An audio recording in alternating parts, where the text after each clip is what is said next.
You're listening to the Becoming Catholic podcast. Hi, my name is Eliza Cece. In 2019, Jesus Christ saved me from an unbiblical, secular, and New Age life.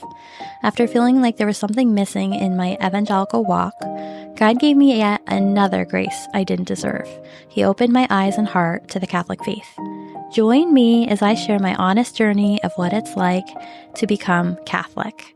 My intention for this project is that it's a bridge of understanding for those who know and love the Catholic faith and those who are curious, questioning, or somewhere in between. If you love the Lord, I invite you to join me each week and let's learn what it's like to become Catholic together. Hit the follow or subscribe button, and if you like the episodes, please leave a kind review. I'm so grateful you're here. Let's get into this week's episode. Hello, and welcome back to another episode. I am so happy you're here. First of all, I just want to say thank you so much for your comments and your suggestions for other episode topics that you want me to cover. Please definitely keep them coming. And I'm also really grateful that you've been sharing this. We're slowly but steadily growing our podcast community, and that's really exciting and fun to see. So if you know of anyone who would enjoy this podcast, definitely text it to them or share it with them online. I'd be so grateful for that. And I'm also very thankful for the 5-star reviews. So if you haven't done that yet, you could actually just go and scroll and do that right now. Just press 5 stars and tell a little bit about why you like this episode. Only takes like 10 seconds, and I'd be so grateful for that. Overall, I'm really grateful that you're here and that this content that I'm sharing is helpful or useful or entertaining in some way. I'm just really excited to keep making more content for you. So in this episode, we're going to talk about Mass etiquette. I'm going to try to share some things that I didn't know, and maybe you will already know these things, but if you're a Catholic convert or you're new to the Catholic faith, I think these are going to be things that maybe you haven't quite thought about, or maybe you've never been to a Catholic Mass, so these things would be really useful and helpful for you. So we're going to talk about things like crossing our legs, genuflecting, talking about Jesus in the tabernacle, preparing for Mass ahead of time, like what to do, what to wear, how to act, all the things. We're going to talk about those in this episode. So let's start with something that's really important, and that is preparing for Mass. Now, what I'm going to share with you can apply if you're going to daily Mass, like Monday through Saturday, but we're going to focus on imagining that you are preparing for Mass where you're going to go on Sunday. So we would prepare for Mass on Saturday night, and what we would do are a few things. First is that we're preparing ourselves spiritually for the most important day of the week as Catholics, and that is for Sunday Mass. So it's important to make some time on Saturday night to create this habit of spiritually preparing. This is something that I'm trying to prioritize more. I'm not 100% on it. I'm working at it. I'm actually trying to work on doing this every single night before I go to sleep. And that is by doing something called a prayer examen. Now, this isn't something that takes a lot of time. In fact, it shouldn't take more than 5 minutes. If you really want to be like a little more thorough, if you're just kind of trying to go slow with it, 5 to 10 minutes max is what you need for this particular process. And so it's called a brief examination. Sometimes it's called a prayer examen.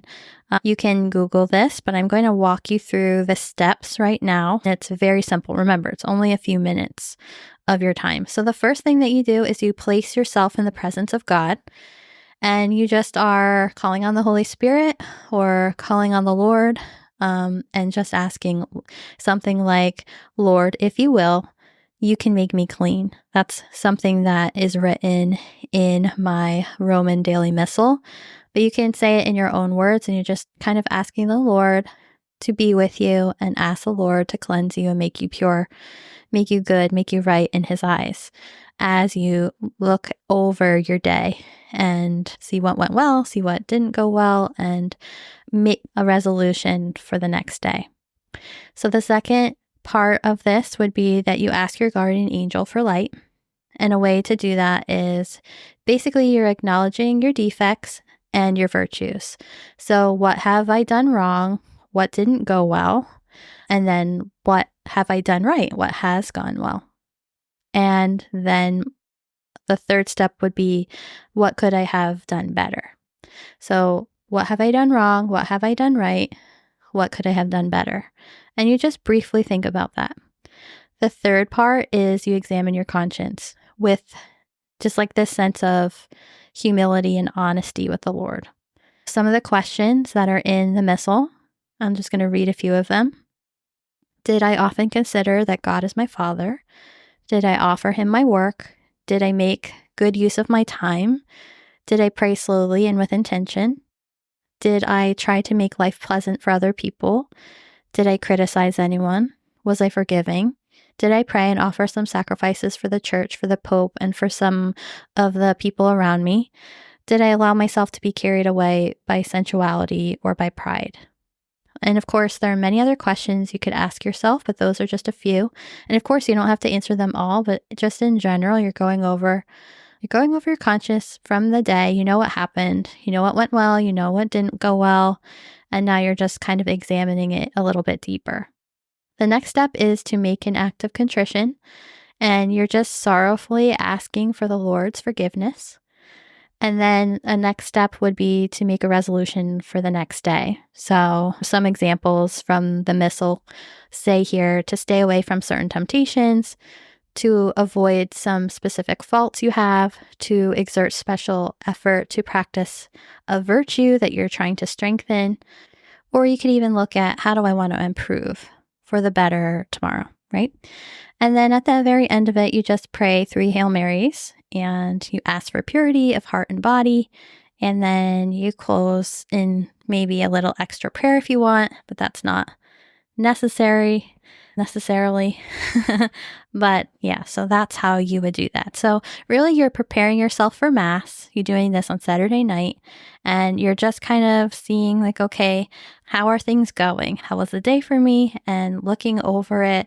And I find that I'm trying to get this as like a solid habit in myself, and I'm noticing resistance and forgetfulness and all these things. And so I'm trying to figure out a way to make this for sure a habit, but I think it can be really beautiful when we do this ahead of time for the Mass. Which leads me to the next thing, which in terms of preparation for Sunday Mass is thinking about what to wear. The night before, my husband and I tend to check in with each other, like, do you have your outfit for tomorrow? Yes, no. Do we need to do laundry? Do we need to do any ironing? That kind of stuff. And we just get it all as set and ready to go ahead of time as we can so that there is zero rushing, there's zero stressing about any of that stuff because we go to 7:30 Mass. And so it would be real hectic and very last minute to not know what we were going to be wearing and not being prepared in that way. So that's another thing that I find just takes all of the stress out of the morning and can just be really helpful in terms of preparation. I think another thing that can be helpful is to remind yourself if you don't know. I didn't know this when we started to go back to Mass in February, was that think about your food.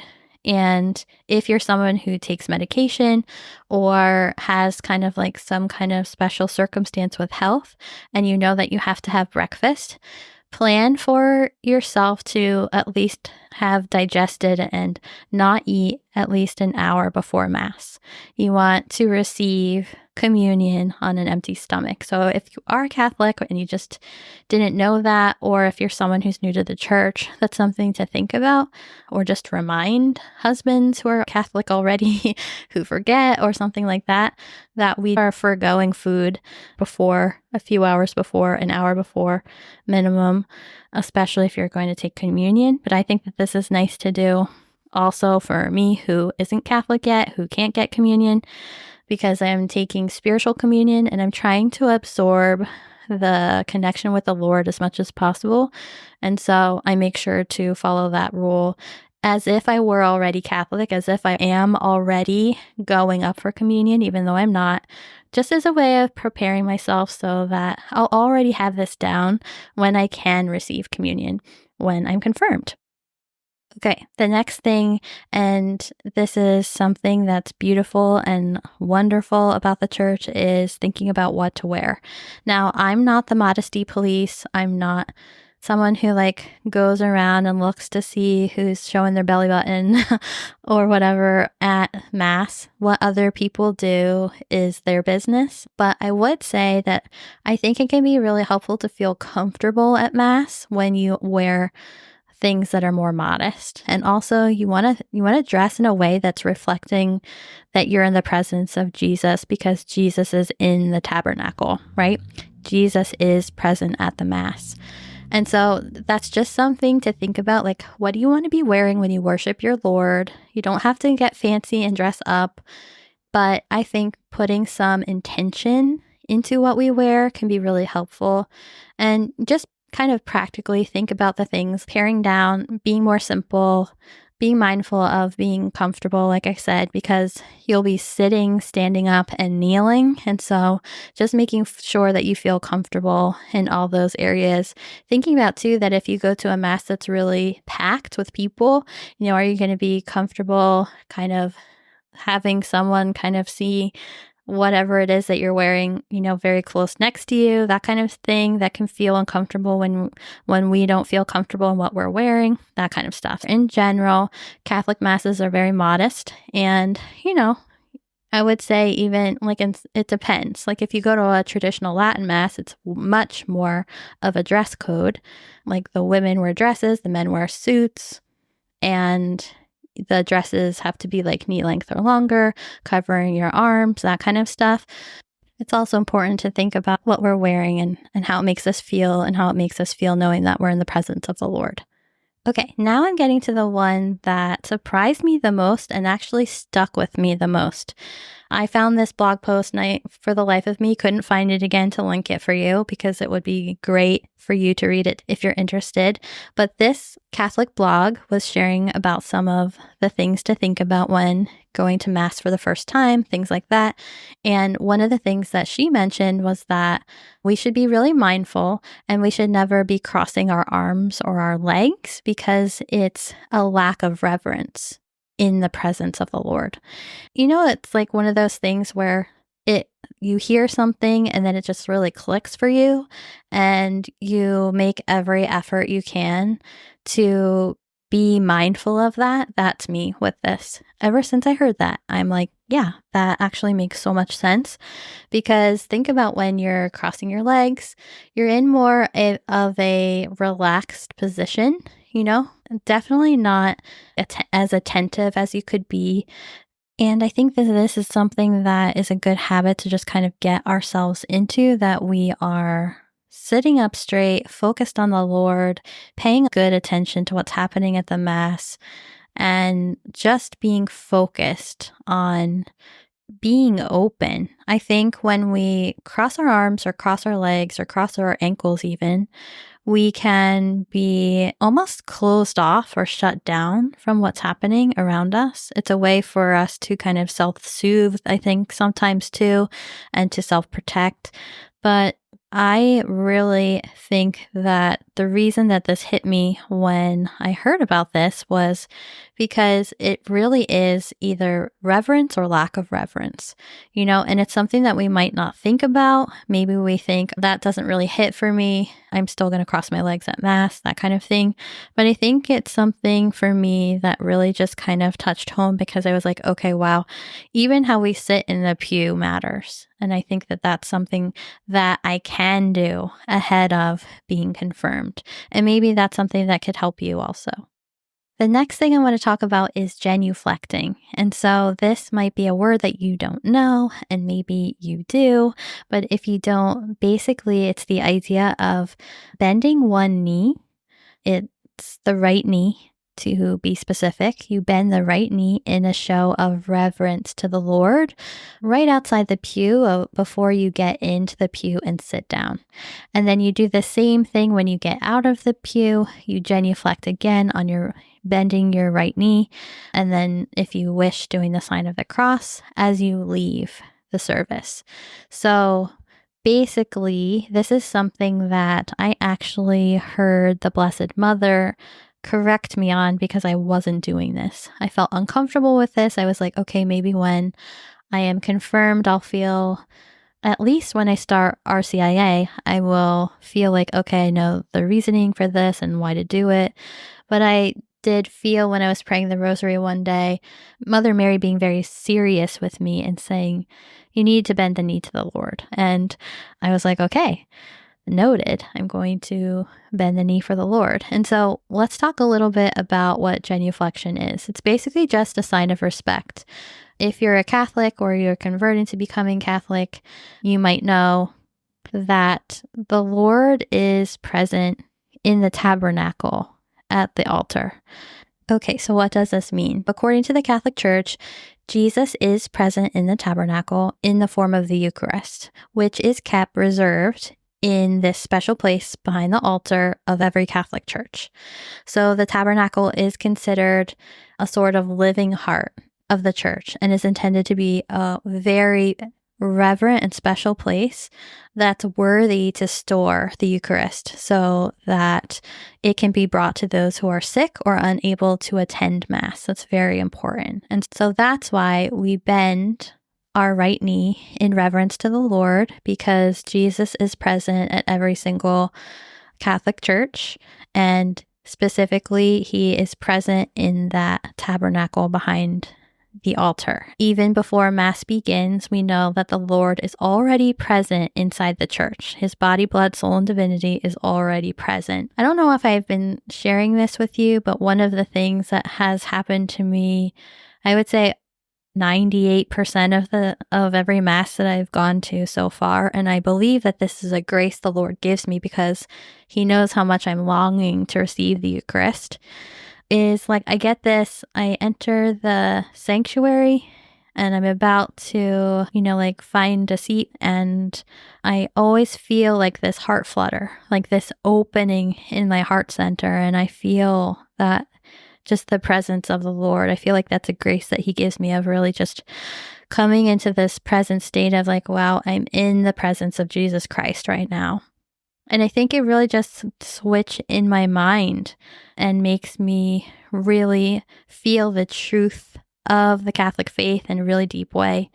And my story is, of course, that I've shared this with you before, so I'm sorry if I'm saying it again, but maybe you're new and you haven't listened to the first few episodes, but the whole reason that I'm converting is because the Lord came to me and gave me the awareness that the Eucharist is not a symbol, but that he is truly present, body, blood, soul, and divinity in the wine and the bread. And of course, so many more things, but that's the core of why I'm converting. If we can think about that, we can think about the importance of the tabernacle. That's why you'll see, if you're ever like in the car with a devout Catholic, they'll do the sign of the cross anytime they pass by a church. And why do they do that? They do that because they believe that Jesus is truly present in the tabernacle in that church. So anytime you're passing by and you do the sign of a cross of a church, you're doing that in reverence for the Lord, which I think is so cool. That's another thing that I learned that I had no idea about, but it just, I love that so much. It's so amazing, So getting back to why to genuflect, I had this moment with Mother Mary where I think it happened in March.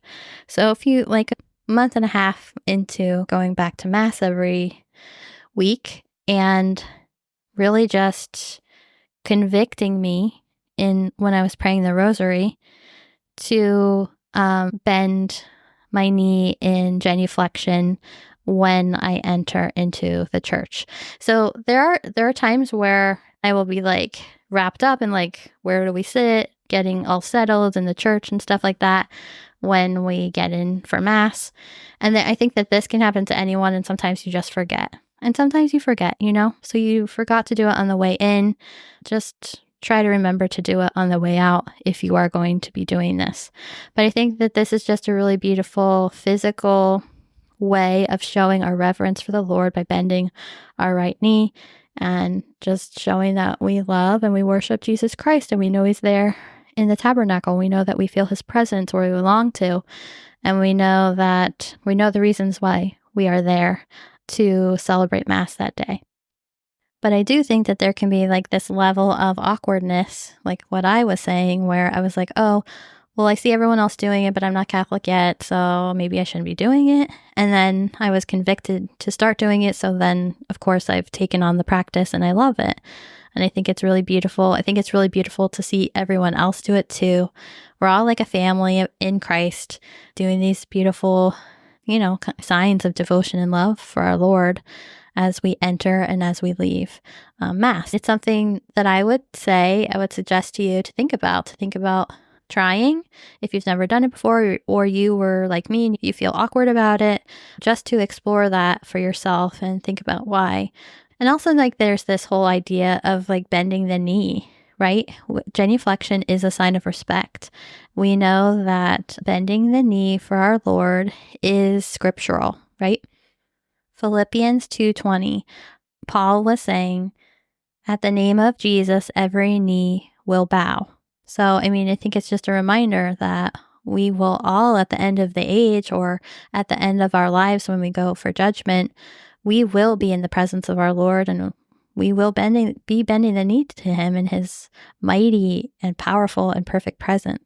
Next thing I want to talk about is holy water. So holy water is so cool to me. If you haven't, I would highly suggest you check out a video from Father Chris Allaire from the Divine Mercy Shrine called Sacramentals. I can link it in the show notes. But this episode of his cast was so helpful and useful to me. He broke down all of the beautiful practices of the Catholic faith and why they're important, why we do the things we do, like blessings and holy water, the difference between holy water and Lord's water, for example, what the meaning behind the sign of the cross is, all kinds of things. The meaning behind crucifixes and scapulars and the miraculous medal, the St. Benedict medal, all of it. I really recommend that you go check it out if you're interested in those things. But one of the things that he brought up was the importance of holy water. And so, like, what makes holy water holy water is that it's exorcised. And not all holy water that you buy is exorcised. He was kind of making sure that we understood that point. I think you can just go to your own parish and ask for holy water, or sometimes there'll be like a dispenser in the side before you walk into the sanctuary. I know my parish has that, where you can bring in your own bottle and you can fill it up with some holy water so that you have some at home. But basically, holy water, it needs to be exorcised by a priest and it needs to be solemnly blessed. And you might have noticed in your parish that when you walk into your church that there is a holy water fount that's available to you so that you can bless yourself before entering into the presence of God, which is, of course, like we talked about, in the tabernacle.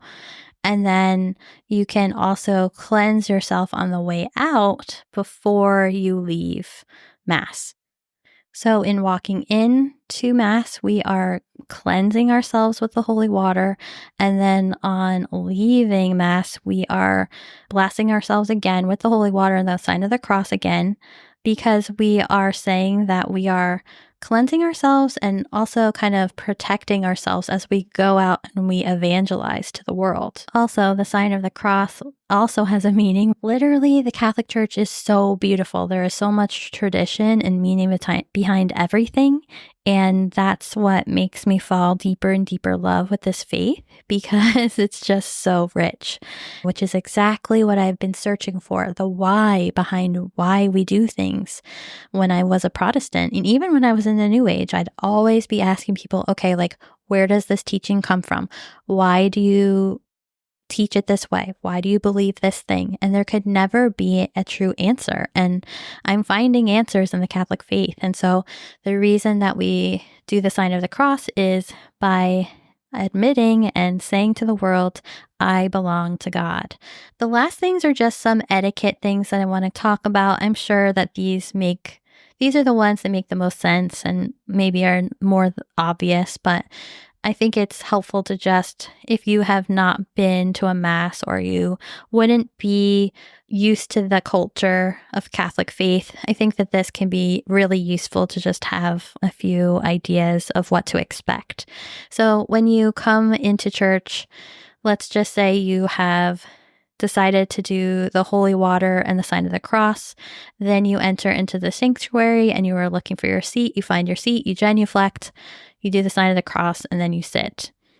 What you'll notice is that depending on your parish, people will come to Mass early and they will be on the kneeler and they'll be praying, or they'll be talking in very quiet way. They're in a certain spiritual space. They're not like yelling and shouting. They're not being boisterous and wild. They're really just being super mindful of everyone who is coming in and getting settled and ready for Mass. And they're keeping low voices. They're turning off their phones. They're being fully present to being in the presence of Jesus Christ. And really just preparing themselves ahead of time, maybe even praying, and like I said, being on the kneeler, or maybe just praying or being really quiet and solemn almost in preparation for what's about to happen in the celebration of the Mass. So I think that that can be very different from what people might expect from Protestant church culture or experiences. The experiences I've had with Protestantism is like more boisterous, more loud, more greeting your friends, more talking and chit-chatting beforehand. Whereas in Catholic Mass, you're preparing yourself ahead of time to have something really important happen in Mass, and really preparing yourself, thinking about the things that you're praying about, the people you might be praying about, the struggles you might be having. And again, I think I mentioned this in another episode where we can ask our guardian angels to bring our offerings and our prayers up at the altar for the Mass. And I am asking my guardian angel to just carry those prayers up to the altar, and at least having them be prepared in my mind and my heart before Mass begins, right? And so you can do any number of those things to just kind of settle in and just to know what to expect, that it's a much more reverent experience than what I experienced in Protestant church. Lastly, you might notice that there are some numbers on the wall in the front of the church, and you might want to take an inventory of what those numbers are. And right in front of you in your pew, there should be a book, and you can pick that book up, and then you can flip to those numbers, and those will be the songs that will be sung or the Mass readings that will be read. And it can be helpful to mark your place. I tend to like to mark the first two places when I get in and just go over them a little bit and just be mindful about that. And it just helps me to be super prepared instead of like, as soon as the first song starts, like rushedly flipping through to find the page in order to get singing the first song, that kind of thing. So you could kind of prepare yourself in that way as well. I think there's also just this reminder too that when you go to Mass, you're going to know that, even if you don't know what you're doing, it's okay, because in this instance, if you're newer, I would say not to sit at the very front, sit a few pews back at least, if not sit a little while back, so you can get a feel for when to stand, when to sit, when to kneel. And I think that that can be helpful, that when you're getting into the rhythm of how things work and how things flow and what's said when and what's sung when and those kinds of things, it can be just really helpful to watch and be immersed in everyone else doing it. And then eventually like, oh, okay, I know we stand here. I know we sit here. I know we kneel here. I know we say this prayer every time. I know that we sing this song every time. That kind of thing can just help you to settle in. But just like anything else, it takes going through the motions in order to pick it up, and not to be hard on yourself, not to beat yourself up. Everyone is always so, in my experience at least, been so lovely and nice, and no one is like looking at you to make mistakes or anything. Everyone is really just there for their own relationship with the Lord, which I find so comforting and so beautiful. I know it can feel like a lot. I know it can feel overwhelming, but just know that you being there and being willing to try this and to work out the kinks of what to do when maybe you feel uncomfortable, maybe you feel weird about it, or maybe you're like, geez, I really have no idea what's going on. You can just be lighthearted about it and just know and just say in your heart, like, Lord, I know I'm not doing this perfectly, but I'm here for you. And he gets it. There's no parameter of like needing to be perfect or like a bar that's set where anyone is going to be judging you. You just go and be there in the presence of the Lord and enjoy the Mass. And you will receive the graces and the love from the Lord back. I don't want to give a guarantee, but I'm pretty sure that is a guarantee, that he loves you back and that he's so grateful that you showed up and that you were there and that you're taking the time to learn the practice of the faith, and you'll receive the fruit in time, right? Like anything else. I wanted to just mention I'm such a lover of books, and I don't think I can go through an episode without sharing a favorite book. But Edward Sri, his last name is S-R-I, has a really great book called A Biblical Walk Through the Mass. And it really literally walks you through step by step of what's happening, what's being said, why it's important, all the things that you need to know about the Mass. So if you really want to kind of understand the steps and the depths and why everything in the Mass is biblical, please go check that book out. It's called A Biblical Walk Through the Mass. I love it. It helps me so much. And I just honestly love learning about the Mass because it's so rich and beautiful. And I honestly can't get enough of it, I'll put a link in the description for that as well. But that's what I wanted to share with you today. I hope that there were some things in here that I covered that maybe you didn't know, or maybe you're going to think about a little more, or maybe you're curious about. And I would love to know some of the things that you have learned about the Mass or Mass etiquette or Mass do's or don'ts, said in quotes very loosely. What impresses you that, like you didn't think about and now you for sure always do it, or what your feelings about genuflecting are, or using holy water upon, entering and leaving the church, any of the things. I would love to hear from you. Thank you so much for being here, and I can't wait to share more with you in next week's episode. Thank you so much for listening to today's episode. It means the world to me. And because you know that we're a new show, it would be so amazing if you could do one of two things for me. First is if you would be willing to write a 5-star review. You can go wherever you're listening to the episode right now. Just quickly type in that you love this episode, give it 5 stars, and honestly, I'm so grateful for you for doing that. The second would be if you'd be willing to share about the podcast. The more that we share about it, the more people know it exists, and the more people we get to talk about the Catholic faith together. And that's just always so important and so special. And so if you'd be willing to share it on socials or text it to your best friend, or even if you want to just share it with that person that you always talk to about faith-based things, and you think that they would also enjoy the content here, I'd be so grateful for that. So I just want to say again, thank you so much for being charitable with me in the nerves and the excitement of sharing my conversion story to the Catholic faith. I hope that this episode helped you in some way. I hope that the future episodes continue to pour into you, and that you start to see the uniqueness of the way the Lord is moving in your life and drawing you in towards Him. If there is ever any way that I can pray for you, all you have to do is send me an email, info@elizacc.com, and I'd be so grateful to do that for you. Okay, I can't wait to share more with you soon. I'll see you in the next episode.